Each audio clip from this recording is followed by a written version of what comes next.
welcome to Poland with Ela. I'm Ela and I'll be showing you around Poland and explaining all the intricacies about our culture. In this episode, I will take you to one of the most beautiful places in Poland, so let's get to it. Zakopane. Zakopane is located at the feet of the Tatra mountains. With unwavering popularity, it charms its visitors, especially in the summer, with beautiful mountain views, proximity to hundreds of hiking trails, local food specialties, as well as beautiful local architecture. In the winter, Zakopane is called the winter capital of Poland, actually. People come here for centuries now to relax, ski, and cheer for our ski jumpers, which are among the best in the world. Even though it's inhabited by less than 28,000 people, about 3 million tourists go there every year. And it does get a little crowded, especially during the season. During some weekends, there is up to 250,000 tourists enjoying the mountain vibe at once.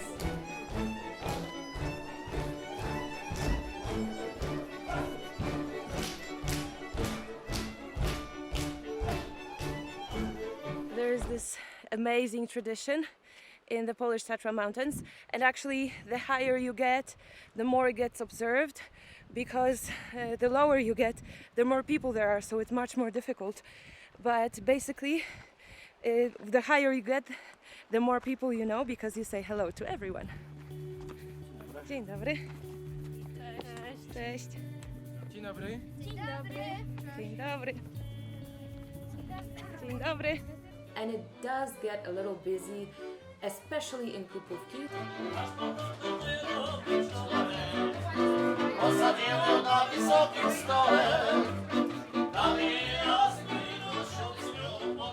Right behind me is one of the most famous promenades in Poland, if not the most famous one, and it's called Krupówki. It's right here in Zakopane.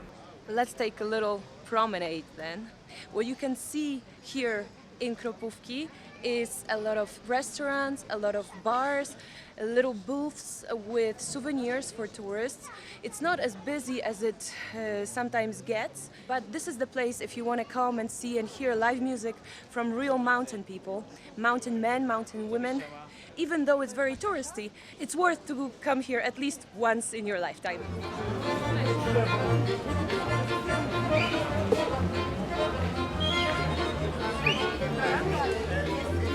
While taking a walk on Krupówki or deciding to sit there to eat at a restaurant, you will be engrossed in the local atmosphere of music, discos, local highland pubs, bars, shops. There's also little carts along the way where you can buy all kinds of regional cheeses.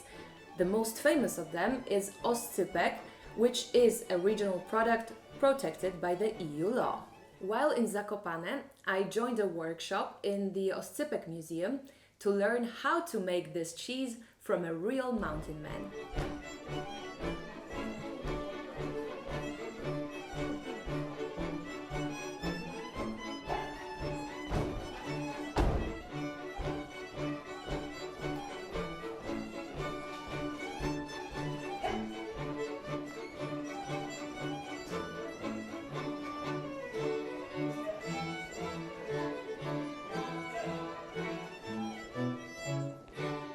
Even though over 200,000 people live in the mountain region, only about 3,000 of them are what we call mountain people. That's because mountain people belong to a different ethnic group than Poles, which is very ironic too, because they're among the most patriotic countrymen. While in other parts of Poland, folklore, customs, traditions, and regional outfits have slowly turned to the past, the mountain people still adhere to their traditions and their folklore in their everyday lives. They dress in their traditional outfits and perform their traditional dances and music, not just for the dance competitions, but for every possible occasion like weddings, christenings, even Christmas and Easter.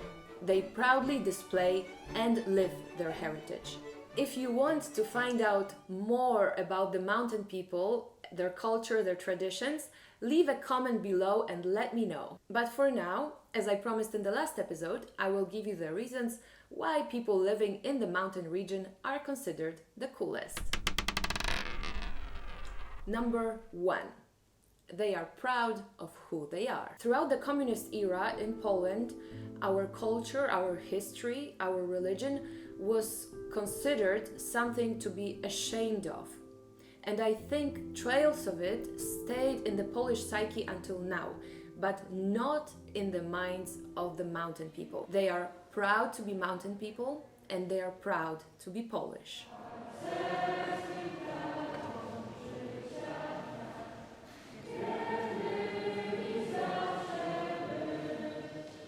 Number 2. They don't complain. Polish people tend to complain a lot, but not the mountain people. They take life as it is and try to make the best out of it. When I was in the mountains for the first time in my life, I remember I noticed it and I asked one of the mountain people, why is it that they don't seem preoccupied with whatever is happening around them? And then he told me to look at the mountains in the background and said that whenever he feels preoccupied, he just goes into the mountains. I must say, I understood him the moment that I reached the first peak. I forgot all my worries. Number 3, they are very entrepreneurial. If you're looking for someone who knows how to do business, the mountain region is the place to go. Number 4, they are funny. Both the mountain people and the people living in Zakopane are very straightforward, cheeky, and funny. When in interaction, they will make fun of you, themselves, and the reality surrounding them, which makes those interactions very fun and memorable.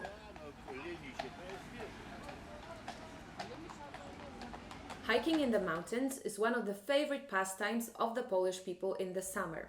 So if you arrive to Zakopane in the summer, you will surely see a lot of people with their backpacks, trekking poles, trekking shoes, and they go through the city center, usually in the morning, on their way to hiking trails, or in the evening after coming back from the mountains to relax and eat in Krupówki.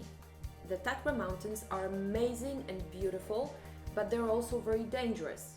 Preparation is a must. So here's some things that you should take care of before you go hiking in the mountains. Number 1, check the weather and the mountain guards' announcements. Sometimes the weather is not suitable for hiking, and sometimes the trails might be closed because of an accident or an avalanche. During winter time, many of the trails are closed off. Number 2, prepare for any weather. Even if the weather is supposed to be beautiful, sometimes in the mountains it changes very quickly. So make sure you pack an extra sweater, a raincoat, something to cover your head with, sunscreen, a bottle of water, a flashlight, and special trekking shoes with socks. Last time I went on a hiking trip, I forgot to take my trekking shoes and I slipped a few times. And even though nothing really bad happens, the scare itself was not worth it at all. Number 3, find someone to go with you. Never go hiking in the mountains alone. In case anything happens, there should be someone with you. And even though in many places in the mountains there's no phone reception, the alarm numbers work everywhere. Number 4, ask for advice. Ask locals and more experienced hikers which trail to take. They all might be very challenging and require preparation, but some might be much more dangerous than others. Number 5, make sure you're in a good form. Once you walk uphill for several hours, it might be just as difficult and maybe even more dangerous to go back down. So make sure you don't overestimate your strengths. Number 6, leave yourself enough time. There is a lot of people who go into the mountains, they go up and suddenly it starts getting dark. So make sure you estimate how much time it's going to take you to go up and down the trail. And one last little advice, which kind of has to do with hiking in the mountains, but also traveling to Zakopane and the surrounding areas in the region. And it's about money. When you travel there, make sure you take cash. If you want to travel in a local bus, rent a room from a local in a house, buy souvenirs, eat food in a shelter in the mountains, you're gonna need cash. The cards are of no use there. The local people despise the banking system.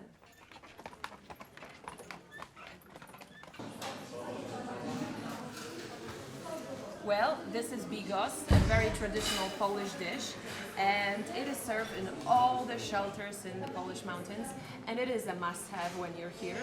For those of you who want to experience the Tatra mountains but don't feel ready or prepared to hike for several hours uphill on an uneven ground and climbing, then later going downhill, there is other options.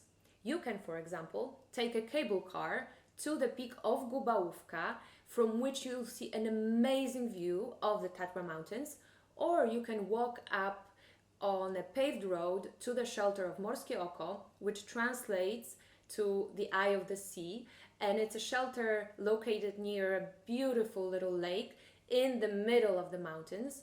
Just if you choose any of those two options, make sure you're ready for big crowds. I will be visiting Zakopane in the winter to show you all how beautiful and magical it is, covered in snow.